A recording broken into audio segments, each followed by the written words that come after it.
Let's say you'd like to access a file from a Google site. The first thing you'll want to do is hover your cursor over the document you're trying to access. So let's say you're trying to access the Langley phone directory.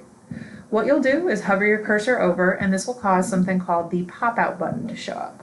This is the pop-out button here. See, pop out.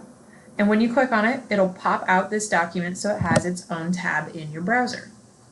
Once it has your own tab in your browser, you can do a few things. If all you're trying to do is look at the file, you can simply scroll throughout the file, find what you're looking for.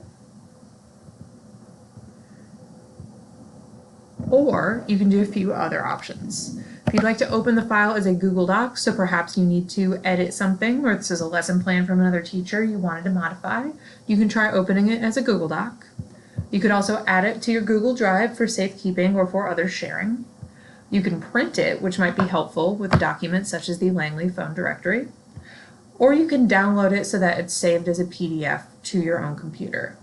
There are a few other options here, but for the most part, the big few things you're going to do would be to open it as a Google Doc, add it to your drive, print it, or download it. Thank you.